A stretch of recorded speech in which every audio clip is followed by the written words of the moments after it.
Bismillahirrahmanirrahim. Assalamualaikum warahmatullahi wabarakatuh. Hamdan wa syukran lillah, wassalatu wassalamu ala rasulillah wa ala alihi wa sahbihi wa mawala. Amma ba'du. Apa kabar anak-anak? Semoga kita diberikan kelancaran, kesehatan dan keberkahan oleh Allah Subhanahu wa taala. Amin amin ya rabbal alamin. Nah, setelah kemarin kita menghadapi PTS dan ada sebagian yang hasilnya tidak memuaskan, oleh karena itu dimohon untuk sering-sering membaca, sering-sering mempelajari pelajaran yang sudah dipelajari. Jangan lupa sering membuka buku dan dihafalkan, dibaca, dan dipelajari. Karena insya Allah kalau kita sering membaca, sering mempelajari, maka hasilnya akan baik. Mudah-mudahan untuk kedepannya kita diberikan kelancaran dalam menjalankan aktivitas pembelajaran. Amin amin ya rabbal alamin. Mari kita awali pembelajaran hari ini dengan membaca basmalah dan doa. Bismillahirrahmanirrahim. Allahumma inna nas'aluka ilman nafi'a wa rizqan wasi'a wa shifaan min kulli dha'i wa saqami ya arhamar rahimin. Rabbi shrah li sadri wa yassir li amri wahlul 'uqdatam min lisani yafqahu qawli. Amin amin ya rabbal alamin.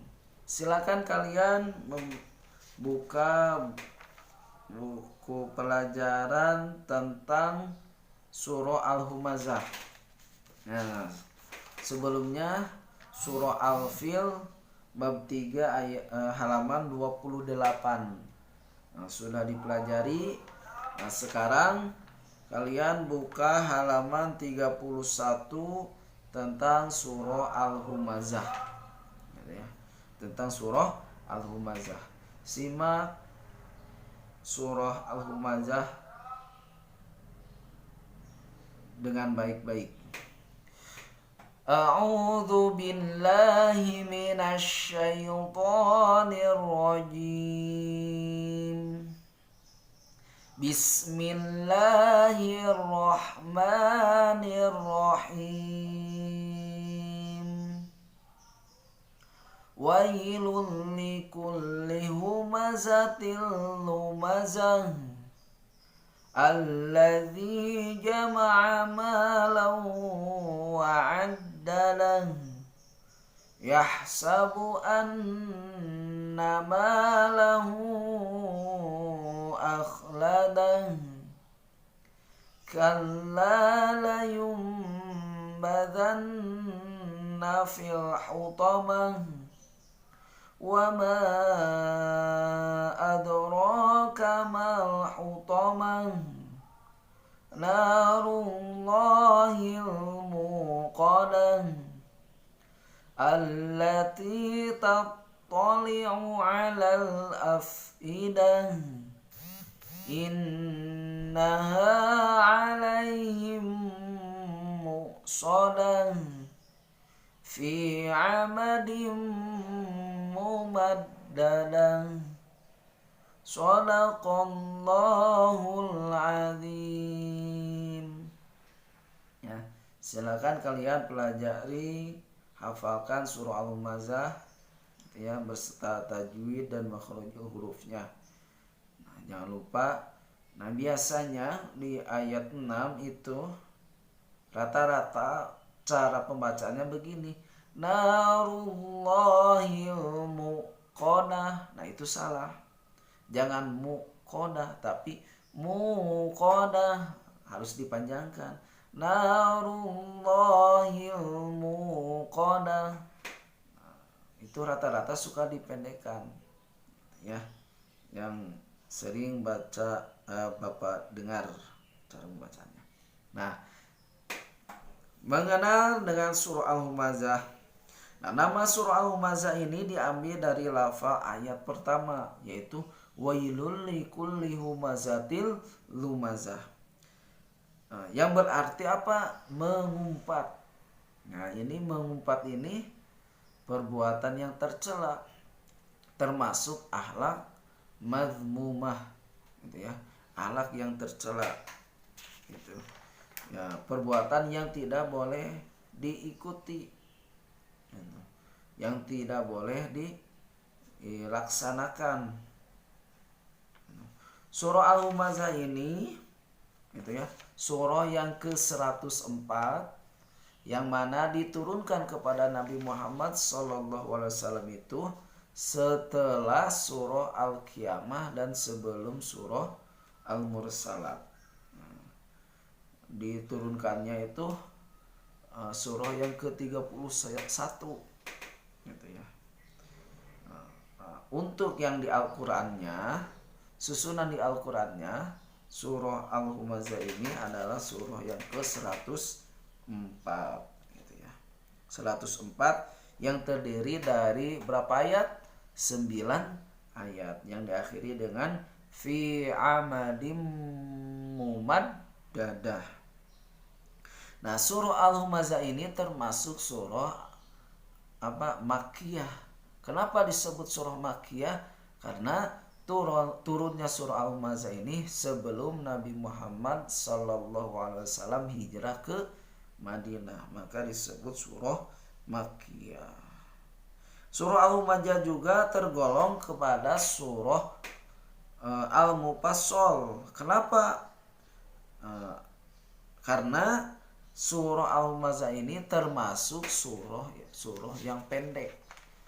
Itu, ya, surah-surah yang pendek. Surah Al-Humazah mengajarkan kepada kita untuk tidak saling mengumpat atau mencela.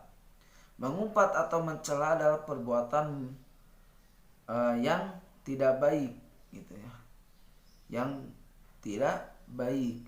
Perbuatan memaki-maki atau menjelek-jelekan orang lain secara terang-terangan. Orang yang senang mengumpat atau mencela adalah orang yang takabur, yang merasa paling pintar, paling pandai, paling kaya, atau paling berjasa.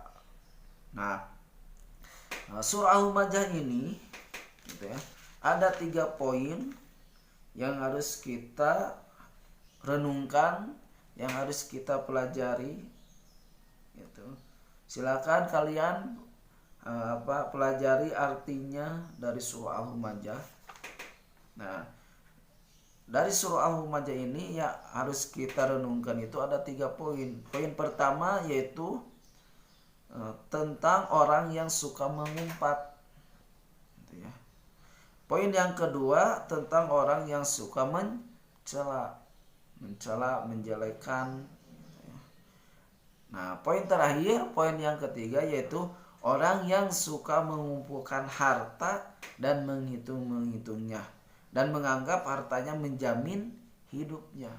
Padahal yang menjamin hidupnya itu bukan harta tapi Allah Subhanahu wa ta'ala. Gitu ya. Jangan sampai kita tergoda dengan duniawi, tergoda dengan masalah harta. Gitu. Ya. Kenapa?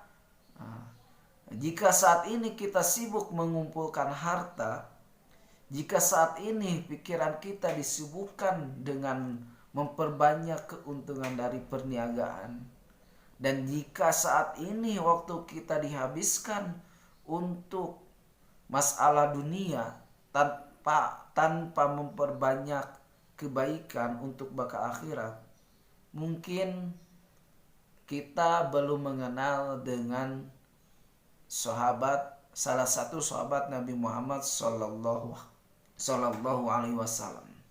Yaitu siapa? Yaitu sahabat Abdurrahman bin Auf. Siapa Abdurrahman bin Auf? Abdurrahman bin Auf ini adalah salah seorang sahabat yang paling kaya. Nah, Nabi Muhammad SAW pernah berbicara bahwa Abdurrahman bin Auf masuk surganya akan lama. Kenapa? Karena banyak yang harus ditanyakan, banyak pemeriksaannya karena banyak harta. Nah, disitulah itu setelah perang Tabuk, Abdurrahman bin Auf berpikir, apa yang harus Abdurrahman bin Auf lakukan supaya menjadi miskin, supaya tidak punya harta. Karena dengan tidak mempunyai harta, dengan miskin, maka akan cepat untuk masuk surga. Di suatu saat setelah perang Tabuk, kurma yang ditinggalkan oleh sahabat di Madinah semuanya busuk. Bingung sahabat, harus diapakan ini kurma ini? Harus kemanakan? Dan ini kegagalan yang sangat besar, kerugian yang sangat besar. Nah, disitulah terdengar oleh Abdurrahman bin Auf, semua kurma yang busuk oleh beliau dibeli semuanya. Dengan harga apa? Dengan harga kurma yang bagus. Tapi apa hasilnya? Tapi apa kejadiannya? Setelah Abdurrahman bin Auf membeli kurma busuk itu dengan harga yang fantastik, dengan harga yang bagus, semua kurma yang busuk itu dibeli oleh Abdurrahman bin Auf. Setelah itu kejadian yang sangat mengagetkan, yaitu ternyata bukan menjadi miskin Abdurrahman bin Auf, tapi malah menjadi tambah kekayaannya.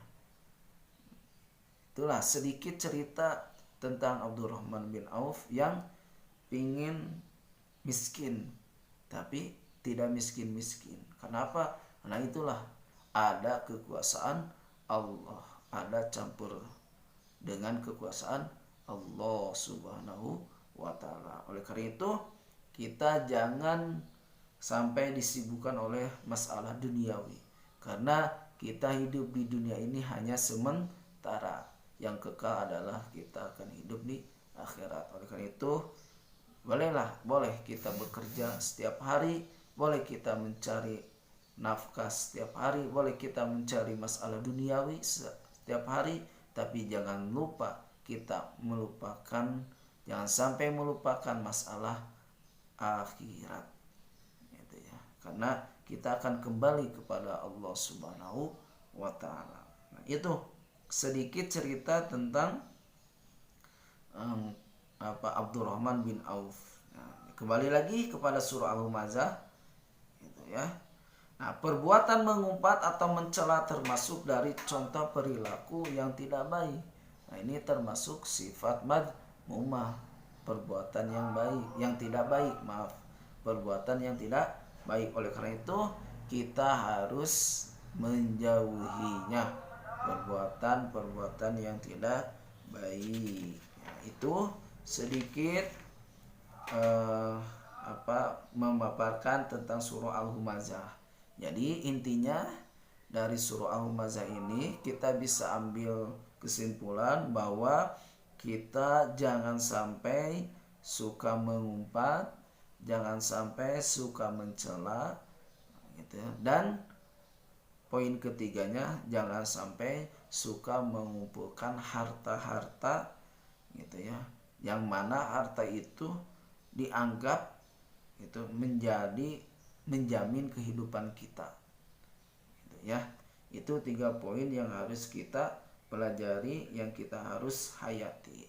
Mudah-mudahan dengan pembelajaran ini kita diberikan kelancaran, kesehatan, dan keberkahan oleh Allah Subhanahu wa Ta'ala. Amin amin ya rabbal alamin. Untuk tugasnya, silakan kalian hafalkan surah Al-Humazah, gitu ya. Hafalkan surah Al-Humazah, mau dibuat video boleh atau melalui voice note boleh. Silakan kirim ke grup Kurdis masing-masing, ya. Terima kasih atas perhatiannya. Mohon maaf atas kekurangannya. Cukupkan sekian. Kita akhiri dengan membaca hamdalah. Alhamdulillahirabbil alamin. Subhanakallahumma wa bihamdika asyhadu an la ilaha illa anta Astaghfiruka wa atubu ilaih. Wa'afu minkum. Wassalamualaikum warahmatullahi wabarakatuh.